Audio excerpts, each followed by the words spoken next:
It's 7 o'clock. We will call the meeting of the Board of School Trustees of South Madison School Corporation to order. We will now please stand for the Pledge of Allegiance. I pledge allegiance to the flag of the United States of America and to the republic for which it stands, one nation, under God, indivisible, with liberty and justice for all. Thank you. Dr. Hall, are there any adjustments to the agenda tonight? There are no adjustments, President Lord. Thank you. Our core purpose, goal, and core values. Our core purpose is success for all students. The core goal is at least 90% of students pass language arts, English, math on state assessments. Character. We will continue to be an institution guided by ethical strength. Students. We will continue to put students first in our priorities and our decision making. Service. We will continue to be an organization known for its servant spirit. Stewardship. We will continue to embody the qualities of stewardship. 1.5 comments from patrons. We did not have anyone sign up. Reports 2.1 legislative update. Dr. Hall. Thank you, President Lord. Over the next series of the next few meetings, I'm going to give the board an update on some of the new legislative changes. I thought about doing them all in one night, but I didn't think you wanted to sit here for 3 hours and listen to this, so I'm going to break it up into little parts. And so what I've given you in board docs is essentially the guidance we received from the Department of Ed, and that's a document that they update periodically throughout the year. So I'm just going to start and go through a few things. So one of the first changes is that there are new laws related to improving math skills in Indiana. So starting in the 26-27 school year, we're going to have to give a math screener for kids in K2, similar to what we do with the literacy screener, and then we'll have to do specific math interventions based on the results of that screener. The other thing related to math, improving math foundational skills, is that now we have to auto-enroll any middle school student in the advanced math class. So at our middle school, that is Algebra 1. If you have to auto-enroll them if they have a C average in their math class prior to that, and they have a proficient on the iLearn exam in math. So we auto-enroll them. The parents then have the choice to take them out of the advanced math class if they don't want to, but the automatic class will be Algebra 1 in the middle school, our middle school, when this starts in 26-27. So anybody have any questions about the math update? Along that line, they've also put some things in place for preparing students for success after high school. And so what they've done, and they're incentivizing schools to start moving kids in this direction. So this is not required until the class of 28, these new diploma seals. But what they're doing is they're giving financial incentives for students that do graduate starting as early as next year. Now, we don't have this program in place, so we're not going to have anybody graduate with these seals in 26, but we might in 27. But the financial, right now we get a financial incentive for all of our kids that earn an academic honors diploma. For every one of those kids that graduate with an academic honors diploma this year, in our funding formula, we get a little bit of money for that. So that'll eventually phase out. So what they're going to do is any students that get a Honors Plus seal or an Employment Honors Plus seal, the school district will get $2,495 for each one of those kids the next year. And anyone that earns the Enlistment Service Honors Plus seal, the school district will get $873. So they're trying to incentivize us to move kids into those Honors Plus seals. The other thing that's interesting is that the Enlistment and Service Honors Plus seal uniquely qualifies students to join the Indiana National Guard or other military branches. And then they're adding an incentive for the Indiana Work Study Program, where employers can receive up to 50% of the student's hourly rate if they hire our students to do work study programs. So they're going to try to compensate employers to employ our students in that program. So any questions about that? All right, the next thing is they're giving us some flexibility for teachers and administrators Senate Enrollment Act 255 establishes a pathway for STEM licensure for grades 5 through 12, so it's an easier way to be STEM certified, a little bit more flexible. And then we also have an alternative middle school license pathway, which will allow middle school teachers to teach college credit class, or not college credit, high school credit classes, a little bit easier way to be certified to do that. And then Senate Enroll Act 366 no longer requires a school superintendent to hold a master's degree from an accredited secondary institution, so you can hire, a school board could hire a superintendent with a bachelor's degree. I think in any subject area, I'm not sure, but that's what Senate Enrollment Act 366 did. Any questions about those two? Real quick on teacher compensation, so they changed the minimum salary for full-time teachers, has to be $45,000 starting this year, but we're already at 50, so that doesn't really have any impact on us. We have to increase the tuition support that is required to be expended on teacher salary and benefits from 62 to 65%, and we're above that already too, so neither one of those really impact us. One thing that's gonna have a major impact on our teachers is there's no longer, the TAG grant is really, it's a whole different process now. The TAG grant in the past, in December every year, based on your evaluation, if you were effective or highly effective, teachers got a bonus somewhere in the round of, I don't know, it's like $300 or $400. That is gone now, and so the TAG grant program is only eligible to 20% of the teachers in your school district, and actually 20% is actually 20% of the teachers in the state are eligible for this. It's a competitive grant now. So you have to apply in December, and then we'd have to compile a list of teachers that we'd want to recommend to receive the TAG grant, and then it becomes a competitive grant. The money value is a lot more now, but it's far fewer people get it. There'll be a lot more detail coming out about this, but that's what we know of it right now. But as an example, a teacher can get what's called 20% of your teachers could be eligible for a recognition stipend, which is $3,500, which a teacher would get if they have high performance in improving student outcomes. And then the exemplary stipend is $5,000, and that's high performance in student outcomes, and also serve as a mentor for their colleagues or teach in a high need area.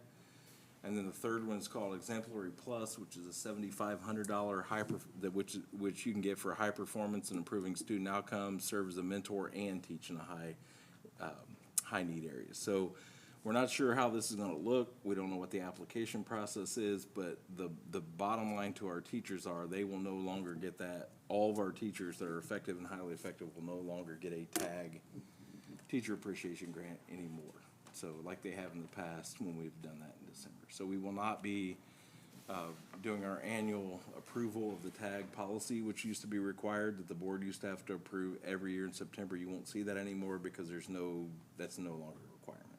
So, and then the last thing is the teacher evaluation plans are essentially have been gutted as well. The requirements for our teacher evaluation plan, there's no longer a requirement to use the words highly effective, effective, improvement, necessary, or ineffective. Those four categories are no longer required. So we are working on, and Dr. Miller will talk about this here in a little bit, but we're looking on what our annual evaluation plan is going to look like moving forward. So for some of you who've been around here for a while, we used to have just a narrative evaluation plan, and you were satisfactory or unsatisfactory. Then the state moved us to this plan where we had to have four categories, and everyone had to be evaluated annually, and some people up to 4 times a year on our plan. None of those requirements exist anymore, and so we're working through that, and I don't know how that's going to come out yet because they just, that just became law here about a month ago, so we're trying to work out the details of that. So that could be in effect for this school year? It could be. If I don't anticipate that for us, and Dr. Miller will talk about that. I mean, it could be different parts of that. Like maybe not like got the entire thing, but there may be some parts we keep and some parts we move away from. Wow. But that's still work in progress. And then the last thing I wanted to cover is they have done some interesting things with attendance. They have changed attendance a little bit. And what they're doing is we haven't seen these yet, but the Senate Enroll Act 482 requires the DOE to provide specific guidance regarding student attendance and compile and publish a list of best practices to reduce student discipline. So the DOE has to provide us with a best practice on student discipline. Enroll Act 1002 requires the DOE to compile and publish a list of best practices and guidelines regarding classroom behavior and management strategies. And then Enrollment Act 1660 excuses student absences for FFA and 4-H. So if you're participating in FFA and 4-H, those are automatically excused. Now, what's interesting is they've also, we had a deregulation bill, and then the attendance bill is actually adds a lot of regulation. So one of the things that's interesting is that let's see, any student in grade, it used to be grades, what was it, K through 6? Mr. Crew, it used to be K through 6, now it's K through 12. If you miss 5 days of school within any 10-week period, so it's a rolling 10 weeks. So it's not, so 5 days within that 10, then you're considered to be an excessively absent student. And so if we do that, then we have to notify those students, and then there's some oversight and some notifications to the prosecutor's office and that. And there's also, we have to have an annual meeting with the prosecutor's office. Every school in the state has to have an annual meeting with the state attendance officer, which they're doing that virtually. We're not gonna have an individual meeting with those folks.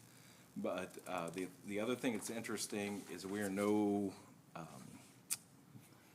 so students, this is a little confusing, but there are 2 different types of exempt student absences where you count a student present, one being exempt, one being non-exception. So a lot of these are common. So if a student is not to be recorded absent in our records, not excused absence, they are to be counted present at school.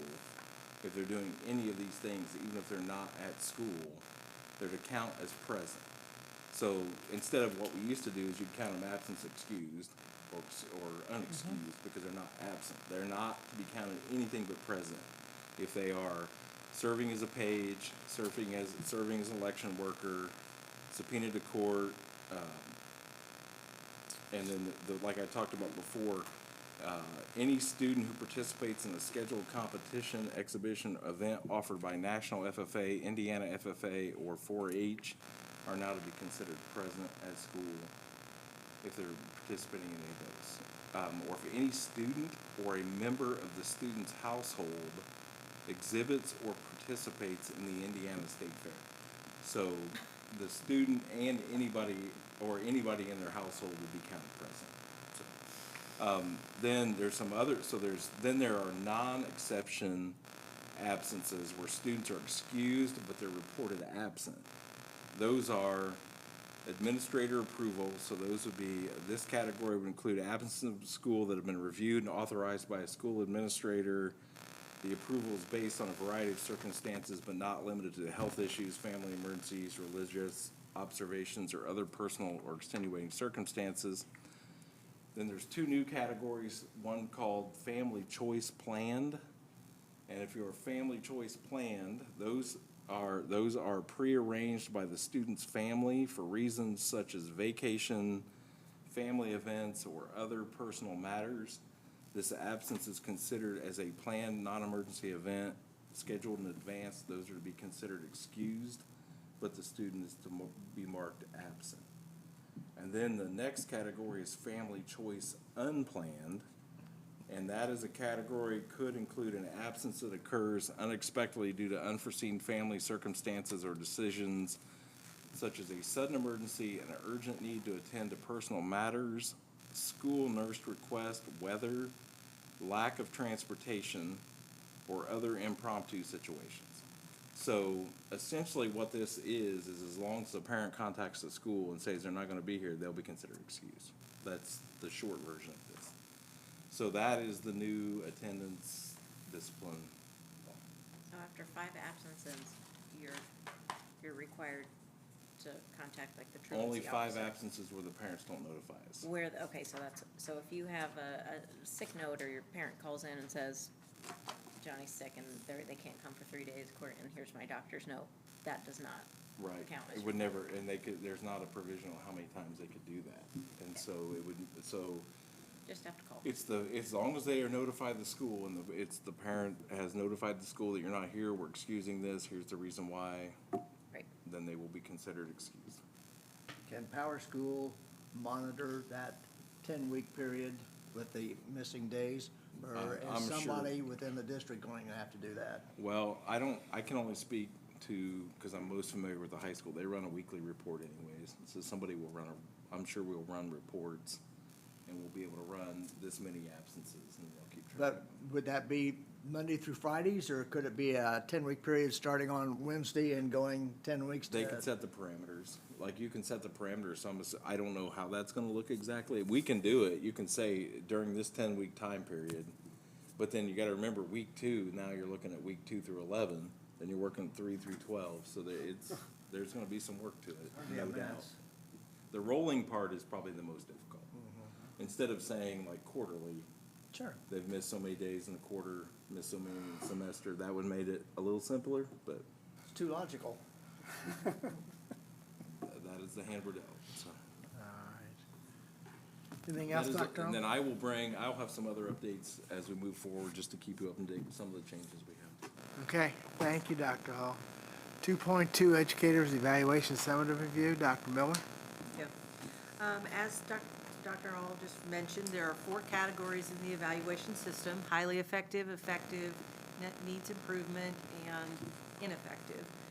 I am happy to report to you that we have 86% of our teachers that fall in the first category, 13% fall in the second category, for a total of 99% in those top 2 categories. And we had 1% that fell in the needs improvement category.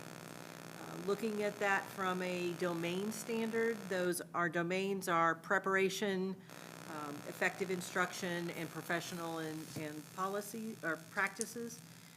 All 3 of those fell at about the same range, just around the 3.6, 3.7 out of 4. So we're happy with that. We do have a couple people on improvement plans. So the improvement plan you will see here a little bit later when I go through the piece is a process by which we can take a teacher who has an area of need and help work with them to improve that. So we have a couple people on that. And out of our needs improvement, none of those people have remained with us for the coming year. So I'm happy to report that we have good results, similar to past years. I can see this becoming a nightmare with the tags situation. I mean, it's going to be more competitive. He and I have both been named as being highly effective for the last 17 years, and then all of a sudden, he's getting a big chunk and I'm getting a high, maybe next year. Well, as Dr. Hall said, we don't know what that report's going to look like yet, or what it deems. And when you look at something like high improvement, if I have a class that's high, how do I highly improve? If I have a class that is, if it's an area of need, define area of need. So we're looking forward to the new details coming out. And we'll work on those things when we get there. So Good luck. Yeah. we've had different systems for evaluation in the past. Yeah. So we'll be looking into those options as our information rolls out to us. Dr. Miller, have you heard of corporations not participating in the TAG program? Dr. Hall's been at several meetings where people said they are not going to do the TAG grant this year, or in the future, just because until we see what it looks like. But yes, there are several that have already said they're not going to be doing it. Okay. Yeah, one of the concerns is there are not any standardized measure for most of our subjects. Right. And so it's gonna be really hard to determine high performance and student outcome if, in some subject areas. And so there'll be some subject areas that will almost never be nominated for that because we would never be able to show that. So that's one of the things we'll have to work through. All right, anything else in your report, Dr. Miller? Great. Okay, 3.1, approval of minutes of the regular meeting of the Board of School Trustees from January 5th, 2025. Everybody's had a chance to look at those. Any questions about those minutes? I'm sorry, yes, June 5th, thank you. Any You said questions? January. I Boy, said it was January, cold back that then. was, June 5th, thank you. Okay, we'll entertain a motion then. So moved. Second. Okay, Penny? Anna Blake? Yes. Buck Evans? Yes. Kevin Ginder? Yes. Mike Canna? Yes. Bill Hutton? Yes. John Lloyd? Yes. 3.2, approval of accounts payable vouchers. You've had a chance to look at those. Any questions from Mr. McCarty about those? If not, we'll go ahead and entertain a motion. I move that we approve the accounts payable vouchers as presented. Second. Okay, Penny? Anna Blake? Yes. Buck Evans? Yes. Kevin Ginder? Yes. Mike Canna? Yes. Bill Hutton? Yes. John Lloyd? Yes. Consent items 4.1 through 4.8 tonight. Does anybody have a problem with taking them all together? Okay, so we'll look at 4.1 through 4.8. We'll entertain a motion. So moved. I'll second that. Okay, Penny? Anna Blake? Yes. Buck Evans? Yes. Kevin Ginder? Yes. Mike Canna? Yes. Bill Hutton? Yes. John Lloyd? Yes. 5.1, contract approval. Mr. McCarty? Thank you, President Lord. Tonight, the administration is requesting approval of two contracts, one with Discovery Ed and one with AAA State. Oh, that's a good idea.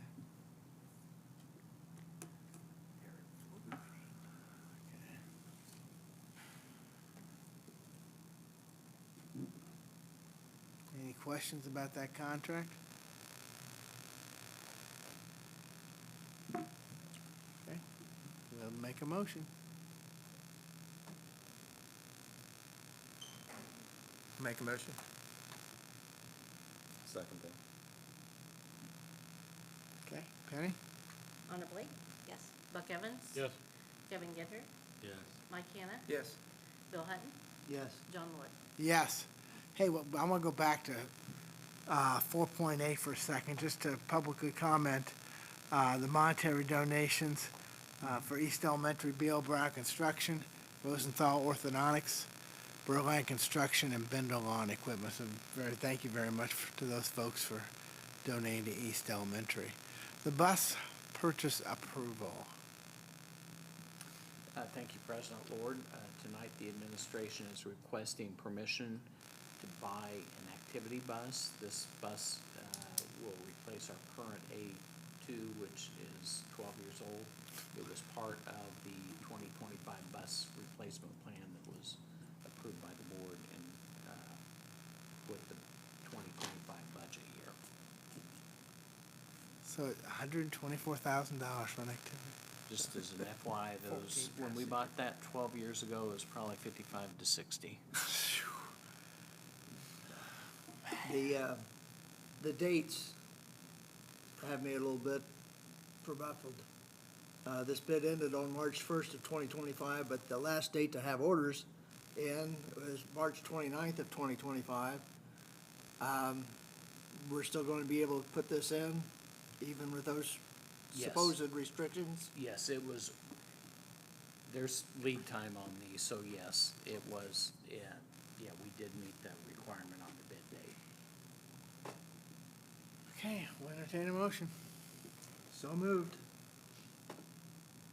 I'll second that. Penny? Anna Blake? Yes. Buck Evans? Yes. Kevin Ginder? Yes. Mike Canna? Yes. Bill Hutton? Yes. John Lloyd? Yes. 6.1, approval of student handbook updates. Mr. Kerr? Thank you, President Lord. The administration is requesting approval of the revisions and edits of the 25-26 SMCSC student handbook. This is the second reading, and I'm happy to answer any questions that you may have. The only comment I had, which is just a word on page 50,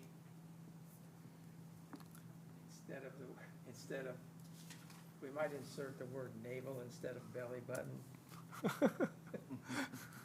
It was in, on the page 50, the third bullet. Sure. Dress code.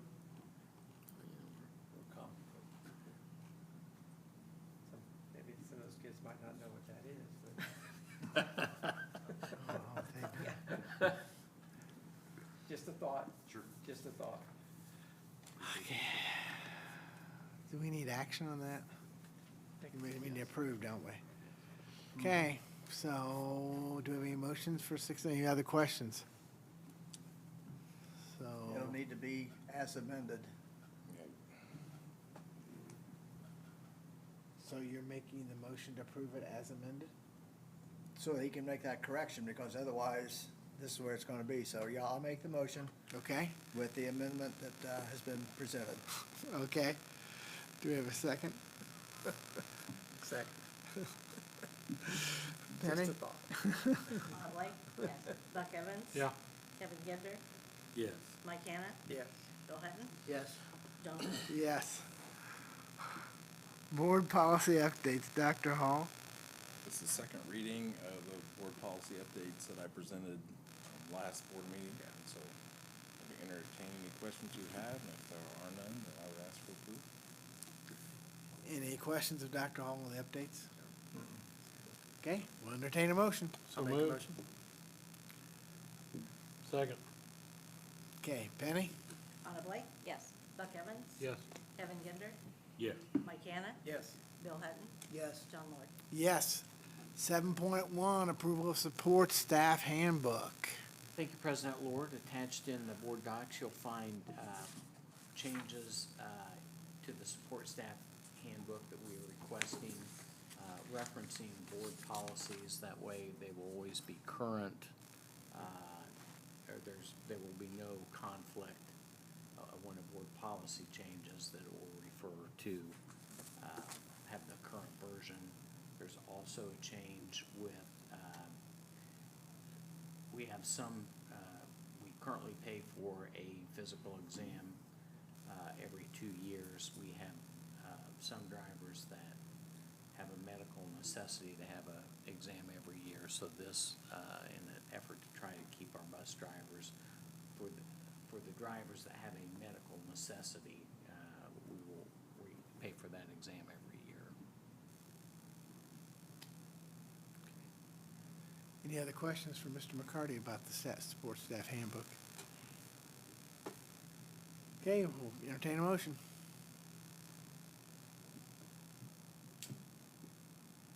I'll make a motion. Second. I'll second Me, you. You did. Did you get it out? Okay. Penny? Anna Blake? Yes. Buck Evans? Yes. Kevin Gender? Yes. Mike Hannah? Yes. Bill Hutton? Yes. John Morton? Yes. 7.2, approval of teacher handbook updates. Dr. Miller? Thank you. The only updates are technical changes, dates, meetings, and so forth for appointments, and everything else is the same.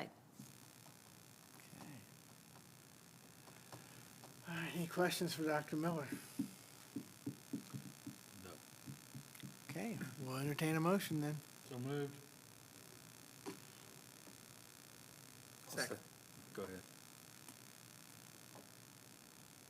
Penny? Anna Blake? Yes. Buck Evans? Yes. Kevin Gender? Yes. Mike Hannah? Yes. Bill Hutton? Yes. John Morton? Yes.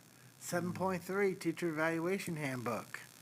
Everything is the same in the teacher evaluation handbook except for dates, and the only date I found was the front cover. So that is the same. You will see the old version of Appendix I, which is the plan of assistance, and a new version of the plan of assistance. That was just simply a technical change in the formatting of the document. And what happened there was, we've lived with the other one long enough in a table format and found it not to be very efficient for writing when you only have a third of the page to write on. So we've changed that with the CTA. So it is now a vertical one. We piloted it this spring, and it did work much easier.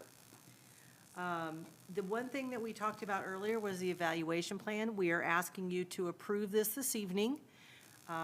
We have had one, I guess, 2 meetings now, or 2 emails from the state on what the evaluation plan is included, and it's very general on what it includes. So we are going to go to conversation with our SMCTA.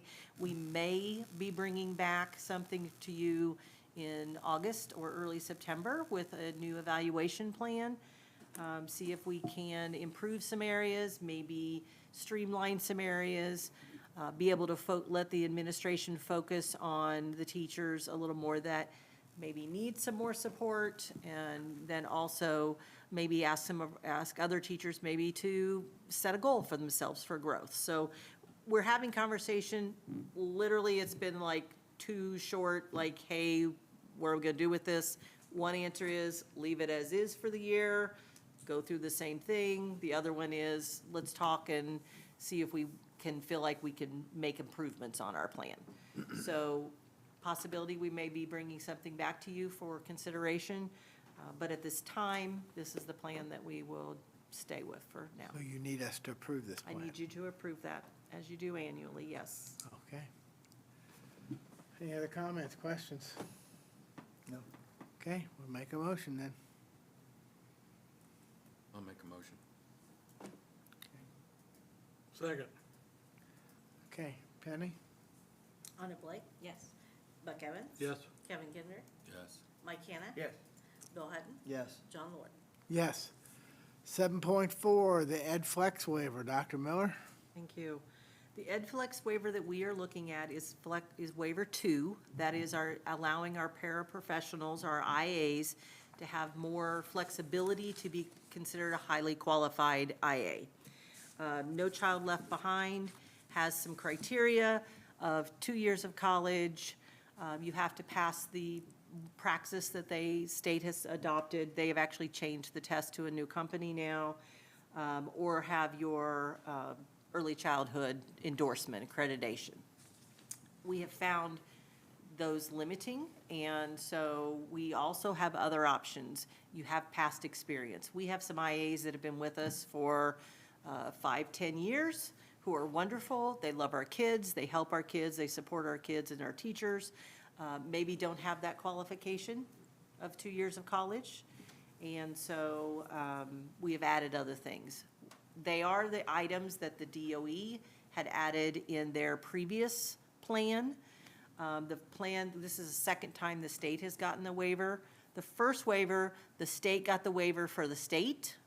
The second waiver, which is the one we're under right now, the state has a waiver until 2028 to allow these items in, but schools have to apply for it annually.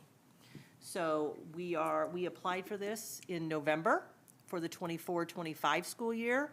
That was when the state finally rolled it out, so we applied for it, we received it. We have done public awareness through the website, through surveys that we did in the middle of last year, and through multiple board meetings now, which meets our qualifications for the new application. And what we would request tonight is that you approve the application again for the coming year. The ways that an IA could be highly qualified is either have that 1,000 hours or 1 year of experience working with children. They could, and also the ones, they could also take our internal course. We have found really good benefit from our internal course. It goes over a range of things from interacting with small groups, managing students, to some skills in the reading area and so forth. And so we're pleased with our course. The other thing that they have to do is meet our evaluation at the end of the year and be considered satisfactory in that piece. There are no changes to our plan that we submitted in November, except for dates. So I would ask that you approve it. I am happy to answer any questions. Any questions for Dr. Miller? Nope. No. Nope. Okay, we'll entertain motion then.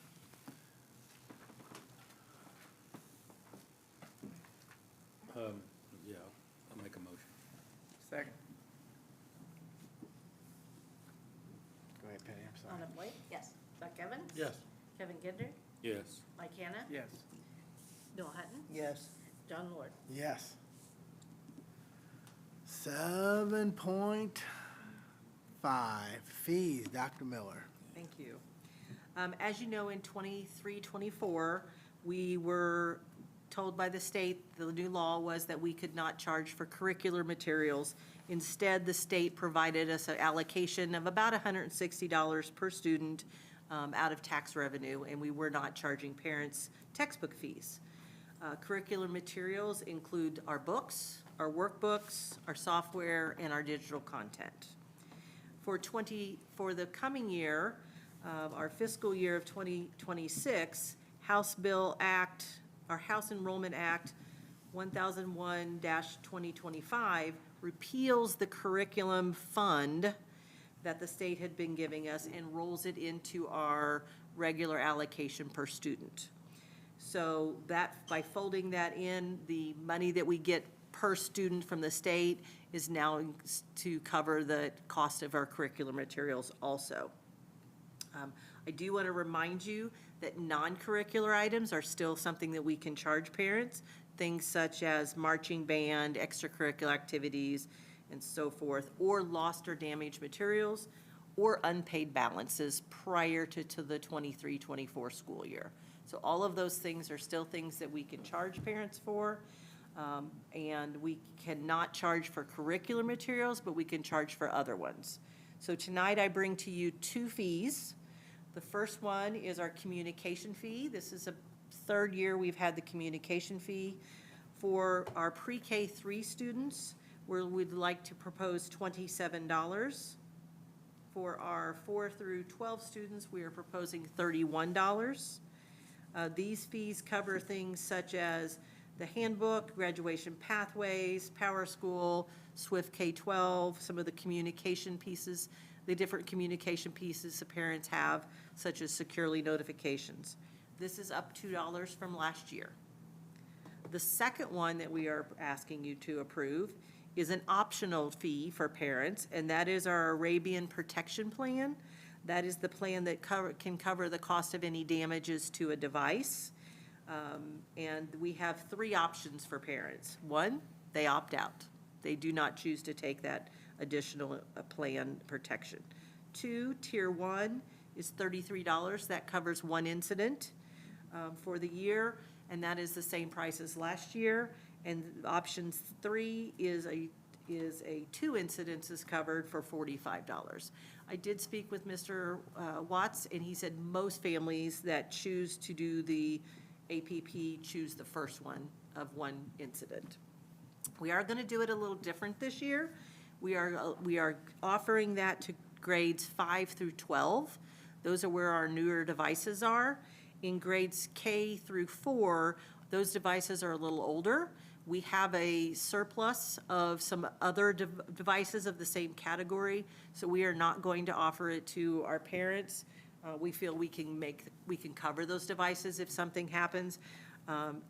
That would be true unless it's obviously an intentional damage. If it's intentional damage, we would handle that the same way we would handle any intentional damage of, gouging a desk or tearing wallpaper off a wall or something like that. So I would be happy to answer any questions for you that you have, but we ask you for approval of those two fees tonight. Yeah. The price difference for the communication fee, depending on the grade level, does it cost the district a different amount of money communication-wise? So some of those things are different. So for example, you have your student IDs aren't in all grades. You have graduation pathways is high school only. So what we've done is we've looked at where are those at. Some of our grades, for example, the handbooks, the student books that get primaries look different than intermediate grades. So there's different costs associated with those, yes. That is actually, the 27 and 31 were numbers. We calculated what the cost was per student and rounded down to whole numbers. If the family opts out of the protection plan and the tablet gets lost or stolen or damaged, what happens? So our current plan does cover some damages, and it also covers any warranty items. But what would happen is if I put a pencil in my computer and I close it and I don't have the plan, I would pay for the screen replacement. We would charge the parent for the screen replacement. So basically, they'll pay to Would it fix ever what's get to not the working. Right. point if they were habitually damaging or had a history of damaging, would they have to pay for one, or we just hand them another one? We have had kids that have had to pay for a brand-new device because they tossed it across the room and shattered it. Yeah. There are a few of those, not often, but we do have a couple kids that have had At challenges. some point, the family is held accountable. Yes, At some point. yes. Thank you. Okay, any further questions for Dr. Miller? Okay, we'll entertain motions then. Motion to approve? Second? Okay, Patty? Anna Blake? Yes. Buck Evans? Yes. Kevin Gender? Yes. Mike Hannah? Yes. Bill Hutton? Yes. John Lord? Yes. 7.6, acceptance of non-resident students. Mr. Kerr? Thank you, President Lord. The administration is recommending the acceptance of 4 new non-resident students to South Madison as presented. Additionally, since we are still receiving applications and the board does not meet again before school starts, we are requesting permission to enroll students that meet qualifications in those classrooms where space is available. And then applications would be brought to the board for approval retroactively at the next board meeting.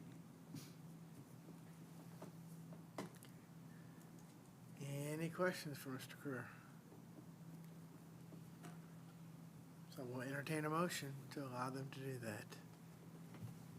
I'll make a motion. Second. Okay, Patty? Anna Blake? Yes. Buck Evans? Yes. Kevin Gender? Yes. Mike Hannah? Yes. Bill Hutton? Yes. John Lord? Yes. 8.1, comment from patrons. We did not have anyone sign up to speak tonight. Communications from the superintendent. Dr. Hall? And Ken, you can tag in on this if you want. I just wanted to give you an update on our construction projects. And so the way, my understanding of it is we have 3 small areas of roof still left at the high school, but we're getting very close to completing the high school roofing project, and then they still have to put the metal work around the edge because that's not done yet. But the actual roof, almost all of it's on now, except for up by the auditorium. The front office project, I was through there yesterday, so they're all the demolition is done. The walls are they have started the walls. They couldn't put drywall in because they were waiting for the inspector to come in and look at the wiring, but they passed inspection yesterday. And so some of the drywall was actually going up when I was over there yesterday. So you're welcome to swing by there anytime you want. So I'm sure Mr. Rose is there every day, so he'd be glad to show you around. I actually got lost in it because it's not common to me the way that the maze. I thought I was in the front office and I was actually standing in his new office. So it's a little bit different than what I'm used to, but I think it's going to be really nice. And so I had alerted you we had to make a change on the change order on the floor because when they took up some of the flooring, the carpet or the concrete was in such poor shape, they would not guarantee the tile they were going to put down. So we had to correct that. So that set us back a couple days, but it's coming along pretty quick. The doors, we're anticipating all of the inside set of the doors to be finished by the start of school. They're not here yet, so they're ordered, but when we ordered them, they told us that there may be a delay on them because they're a lot of aluminum, and so it's just a shipping delay right now, and so everything is ready for them to come in, but we're anticipating them showing up next week, and so that's, as soon as they come in, they'll be starting to install them, but we don't have any doors yet here because they're not on site, so. But as soon as they show up, then we'll start doing that. We're really hopeful the front office is they're ready to move in, but Mr. Rose has got a contingency plan if he's got to operate in different locations. So everything will be done, but his office, I think, if there's a delay, so he's working on that as well. So Yeah, it's coming along. It's going to be pretty nice. Yeah, we had a contractor meeting today, and they're, as of today, anticipating August 1st, which is Friday, with the exception of the exterior doors. So that's what they feel is realistic. And as Dr. Hall said, I mean, they made a lot of progress with the drywall. They made a lot of progress from Monday to today, this week. So they're hitting it pretty hard, and they feel pretty good about where they are at this time. It was interesting, that building, it's like old school plaster, so the demolition took a minute. Cause I was in there looking at that, like it's pretty thick old plaster, and so they had to take all that out. It's quite a job and a mess to get that all out of there. So. Last thing I heard about the gym floor is it looks like it's going to be fine and not have to be sanded down or anything else. They've still got their fingers crossed, but. Well, we actually, that is true.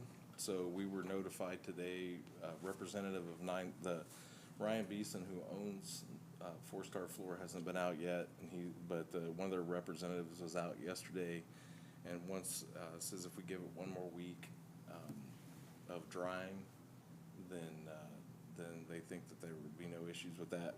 There won't be any repair needed. Like, it's just it'll be just like it was. It's just it was a lot of water on there, and so when they originally checked the humidity on that, it maxed out the gauge, and so it needs to be about 8%.